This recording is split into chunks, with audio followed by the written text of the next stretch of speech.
बच्चों, कैसे हो आप सभी। आशा करती हूँ आप सभी स्वस्थ होंगे। चलिए आज की कार्यपत्रिका शुरू करते हैं। क्रम संख्या 18 है और SCERT द्वारा ये कार्यपत्रिका दी गई है जो कक्षा 4 के लिए है।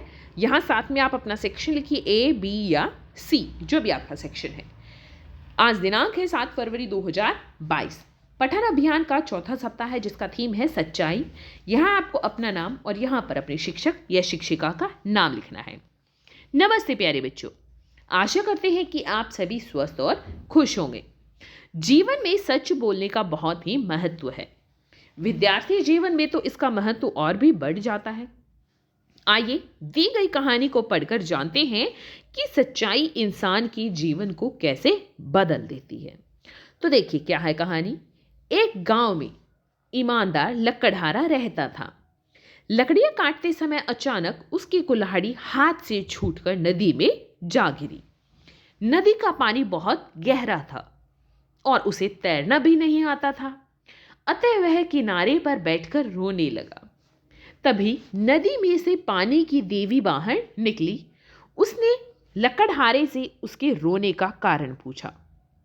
कारण जानकर वह नदी में से एक सोने की कुल्हाड़ी लेकर आई और लकड़हारे को देने लगी, पर उसने कुल्हाड़ी नहीं ली और कहने लगा, यह कुल्हाड़ी मेरी नहीं है।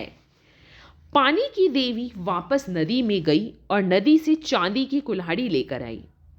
लकड़हारे को देने लगी। उसने फिर से मना कर दिया और कहा कि यह कुल्हाड़ी भी मेरी नहीं है। तीसरी बार कूदकर देवी नदी में से लोहे की कुल्हाड़ी लेकर आई। लकड़हारे ने खुशी खुशी अपनी कुल्हाड़ी ले ली। पानी की देवी उसकी सच्चाई से अति प्रसन्न हुई और तीनों कुल्हाड़ियां लकड़हारे को इनाम में दे दी। लकड़हारा तीनों कुल्हाड़ियों को पाकर बहुत प्रसन्न हुआ और उन्हें लेकर खुशी खुशी घर आ गया। तो देखा आपने किस तरह लकड़हारे की जो ईमानदारी है उससे पानी की देवी प्रसन्न हुई और उसे इनाम स्वरूप तीनों ही कुल्हाड़ियां दे दी। अब देखिए इसी से संबंधित प्रश्न। आपको क्या लगता है कि अगर लकड़हारा पहली ही बार में सोने की कुल्हाड़ी को अपने बता देता तो पानी की देवी क्या करती, अपने शब्दों में लिखिए। तो देखिए मुझे ऐसा लगता है कि अगर लकड़हारा पहली ही बार में सोने की कुल्हाड़ी को अपना बता देता तो पानी की देवी बहुत गुस्सा हो जाती और उसे सजा देती, क्योंकि उन्हें पता था कि वह झूठ बोल रहा है। इसको आप इस तरह से लिखेंगे।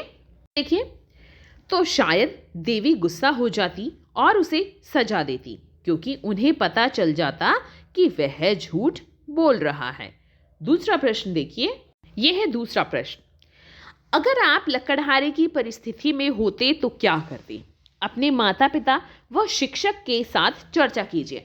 अब ध्यान रखिए यहाँ पर आपको इसका उत्तर लिखना नहीं है, सिर्फ चर्चा करना है, यानी ओरली बताना है। ठीक है, तो आप अपने शिक्षक या शिक्षिका के पास वॉइस मैसेज से भी बता सकते हैं कि अगर आप लकड़हारे की परिस्थिति में होते तो क्या करते, वैसा ही करते जैसे लकड़हारे ने किया है या कुछ अलग करते।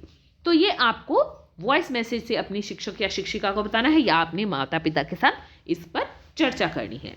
अगला प्रश्न है, इस कहानी को अगर आपको कोई शीर्षक देना होता तो आप क्या देते? अब देखिए अगर मुझे इस कहानी को शीर्षक देना होता तो मैं इस कहानी को शीर्षक देती ईमानदार लकड़हारा, क्योंकि आपने देखा है कि लकड़हारा कितना ईमानदार है। उसने क्या किया, बिल्कुल जो उसकी लोहे की कुल्हाड़ी है वह उसी को बताया कि मेरी ये कुल्हाड़ी है, मेरी दूसरी कुल्हाड़ी सोने या चांदी की कुल्हाड़ी नहीं है। तो ईमानदार लकड़हारा आप इसका शीर्षक दे सकती हैं या कोई अन्य शीर्षक भी दे सकते हैं।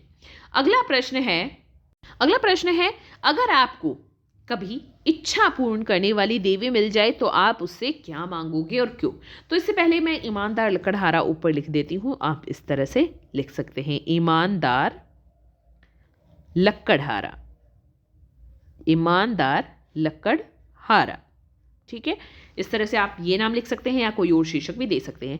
अब अगला प्रश्न है कि अगर आपको इच्छा पूर्ण करने वाली देवी मिल जाए तो आप उससे क्या मांगेंगे और क्यों? इसका उत्तर आपको स्वयं देना है कि इच्छा पूर्ण करने वाली देवी से आप क्या मांगना चाहेंगे और क्यों मांगना चाहेंगे। अभिभावकों के लिए सुझाव है, बच्चों को बताइए कि हमें हमेशा सच्चाई और ईमानदारी से अपना काम करना चाहिए।